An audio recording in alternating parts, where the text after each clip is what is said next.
আসসালামু আলাইকুম, স্বাগত জানাচ্ছি প্রজন্ম টেলিভিশনের প্রাইম নিউজে। সাথে আছি আমি তানজিলা টুইঙ্কেল। শুরুতে থাকছে গোল্ডেন নিউজ হোম কেয়ার সংবাদ শিরোনাম। ভারতে বাংলাদেশি ট্যাগ দিয়ে ফের মুসলিম যুবককে গণপিটুনি ও হত্যা চেষ্টা। হাদির হত্যাকারীদের ধরতে শিখ সংগঠনের ৫৫ লাখ টাকার পুরস্কার ঘোষণা। মধ্যপ্রাচ্যে সৌদিতে চলছে ব্যাপক ধরপাকড়, এক সপ্তাহে ১৮,০০০-এরও বেশি প্রবাসী গ্রেফতার। ঢাকা ১৭ আসনের প্রার্থী হতে তারেক রহমানের মনোনয়নপত্র জমা। মরক্কান যে তারকা ফুটবলারের প্রেমে পড়েছেন নরা ফাতেহি। এতক্ষণ শুনছিলেন শিরোনাম, এবার বিস্তারিত।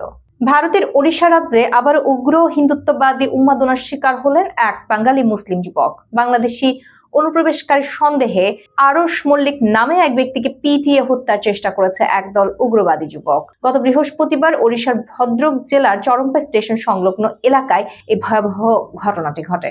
কোনো ক্রমে পুলিশি তৎপরতায় জীবন ফিরে পেয়ে শনিবার মেদিনীপুরে নিজের বাড়িতে ফিরেছেন সেই ভুক্তভোগী যুবক। ভারতীয় সংবাদ মাধ্যম টাইমস অফ ইন্ডিয়ার খবরে বলা হয়, পশ্চিম মেদিনীপুর জেলার কেশপুর ব্লকের গোপীনাথ বাটির বাসিন্দা আরশাদ মল্লিক দীর্ঘ ৫ বছর ধরে ওড়িশার কেন্দ্রাপাড়া এলাকায় ভাড়া থেকে ফেরিওয়ালার ব্যবসা করতেন। গত শুক্রবার সকাল আনুমানিক ৮টার দিকে তিনি বাইকে করে মালামাল নিয়ে ভদ্রকের দিকে যাচ্ছিলেন। চরম্পা স্টেশনের কাছে পৌঁছালে একদল উগ্রবাদী যুবক তাকে ঘিরে ধরে। পরে উন্মত্ত জনতা তাকে দেখেই বাংলাদেশি বলে চিৎকার করতে থাকে। তারা বলতে শুরু করে, তোরা বাংলাদেশে হিন্দুদের উপর হামলা করছিস কেন? আরশাদ বারবার নিজেকে পশ্চিমবঙ্গের মেদিনীপুরের বাসিন্দা বলে পরিচয় দিলেও তারা কর্ণপাত করেনি। এক পর্যায়ে তাকে একটি খুঁটির সঙ্গে বেঁধে মধ্যযুগীয় কায়দায় নির্যাতন চালানো হয়। এই নৃশংস ঘটনার একটি ভিডিও সামাজিক যোগাযোগ মাধ্যমে ছড়িয়ে পড়লে তীব্র চাঞ্চল্যের সৃষ্টি হয়। এদিকে এই ঘটনার প্রতিবাদে এবং দোষীদের দৃষ্টান্তমূলক শাস্তির দাবিতে সরব হয়েছেন স্থানীয় মানুষ ও মানবাধিকার কর্মীরা। ওড়িশায় সাধারণ কর্মজীবী মানুষের উপর এ ধরনের সাম্প্রদায়িক ও ভাষাগত বিদ্বেষ ছড়িয়ে পড়ায় উদ্বেগ প্রকাশ করেছেন সচেতন মহল। ইনকিলাব মঞ্চের মুখপাত্র শহীদ ওসমান হাদির হত্যাকারীদের শনাক্ত ও গ্রেপ্তারে সহায়ক তথ্য দিতে পারলে ৫৫ লাখ টাকা পুরস্কার ঘোষণা করেছে যুক্তরাষ্ট্র ভিত্তিক শিখ সংগঠন শিখস ফর জাস্টিস। সোমবার সামাজিক যোগাযোগ মাধ্যম এক্সে প্রকাশিত এক বিবৃতিতে এই ঘোষণা দেয় সংগঠনটি। এসএফজে জানায়, ঢাকা মহানগর পুলিশের প্রকাশ্য বক্তব্য অনুযায়ী হত্যাকাণ্ডের সঙ্গে জড়িত ব্যক্তিরা ঘটনার পর ভারত পালিয়ে গেছে। এই প্রেক্ষাপটে হত্যাকারীদের বর্তমান অবস্থান, গ্রেফতার ও প্রত্যর্পণে সহায়ক যে কোনো বিশ্বাসযোগ্য তথ্য প্রদান করলে ঘোষিত পুরস্কার দেওয়া হবে।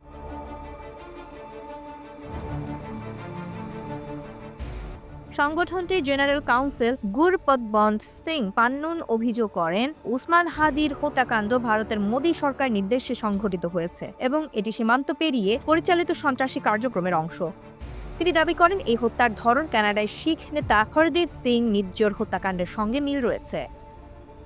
এসএসজের বিবৃতিতে আরও বলা হয়, এই পুরস্কার ঘোষণার মূল উদ্দেশ্য হল জনসাধারণের সহযোগিতা নিশ্চিত করা এবং আইনশৃঙ্খলা রক্ষাকারী বাহিনীকে হত্যাকারীদের শনাক্ত, গ্রেফতার ও প্রত্যর্পণ প্রক্রিয়ায় সহায়তা করা। তবে এ বিষয়ে এখন পর্যন্ত ভারতীয় কর্তৃপক্ষ কিংবা ঢাকায় অবস্থিত ভারতীয় হাইকমিশনের পক্ষ থেকে কোনো আনুষ্ঠানিক প্রতিক্রিয়া পাওয়া যায়নি। আবাসন, শ্রম ও সীমান্ত সুরক্ষা আইন লঙ্ঘনের অভিযোগে সৌদি আরবে এক সপ্তাহে 18,000-এরও বেশি প্রবাসীকে গ্রেফতার করেছে দেশটির আইন শৃঙ্খলা বাহিনী। রোববার সৌদি স্বরাষ্ট্র মন্ত্রণালয়ের এক বিবৃতিতে বরাত দিয়ে এই তথ্য প্রকাশ করা হয়। গত 18 ডিসেম্বর থেকে 24 ডিসেম্বর পর্যন্ত সৌদি আরবে বিভিন্ন প্রান্তে অভিযান চালিয়ে 19,877 জন প্রবাসীকে গ্রেফতার করা হয়।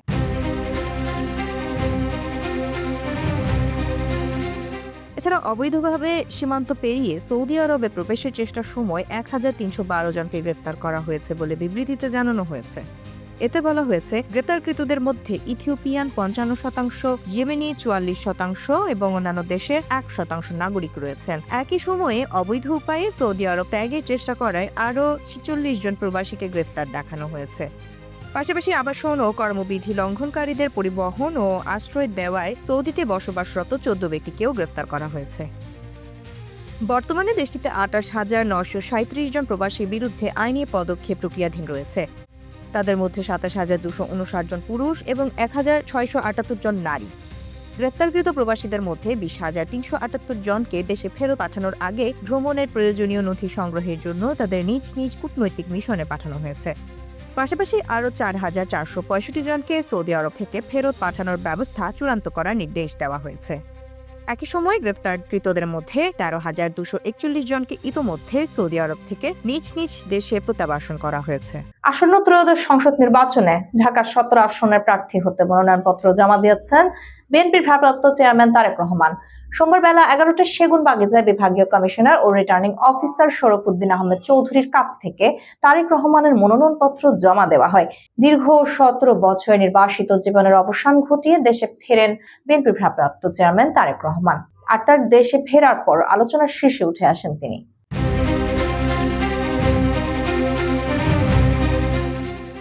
এদিকে আসন্ন নির্বাচনকে ঘিরে বিএনপির প্রধান নির্বাচন সমন্বয়ক ও চেয়ারপারসন উপদেষ্টা কাউন্সিলর সদস্য আব্দুস সালাম বলেন, আমাদের ভারপ্রাপ্ত চেয়ারম্যানের পক্ষ থেকে মনোনয়নপত্র জমা দিয়েছি। আব্দুস সালাম তারেক রহমানের চিফ কোঅর্ডিনেটর ও প্রধান নির্বাচনী এজেন্টও। মনোনয়নপত্র জমা দেওয়ার সময় আব্দুস সালামের সঙ্গে সহকারী কোঅর্ডিনেটর ফরহাদ হালিম ডোনার, মহানগর উত্তর বিএনপির আহ্বায়ক আমিনুল হক, তানভীর আহমেদ রবিন সহ 5 জন ছিলেন। আব্দুস সালাম বলেন, আমরা জনগণের কাছে দোয়া চাই। এই নির্বাচনী এলাকা থেকে বিপুল ভোটে দলমত নির্বিশেষে সবার ভোটে তিনি নির্বাচিত হয়ে আগামী দিনে বাংলাদেশের সরকার প্রধান হিসেবে দায়িত্ব পালন করে দেশের সংকট উত্তরণে সচেষ্ট হবেন। ঢাকা 17 ছাড়াও ইতোমধ্যে বগুড়া 6 আসনে বিএনপির ভারপ্রাপ্ত চেয়ারম্যান তারেক রহমানের তরফে মনোনয়নপত্র সংগ্রহ করা হয়েছে। মনোনয়নপত্র জমার সময় প্রয়োজনীয় কাগজপত্র জমা দিতে হবে। তারেক রহমান নির্বাচনে প্রার্থী হতে ভোটার হওয়ার আনুষ্ঠানিকতা সেরেছেন শনিবার, আর মনোনয়নপত্র সংগ্রহ করেন রোববার। ফিরছি বিনোদনের সংবাদ নিয়ে। শোবিজ অঙ্গনে প্রেম, বিয়ে ও বিচ্ছেদ যেন নিত্যদিনের ঘটনা। কান পাতলেই শোনা যায় এসব গুঞ্জন।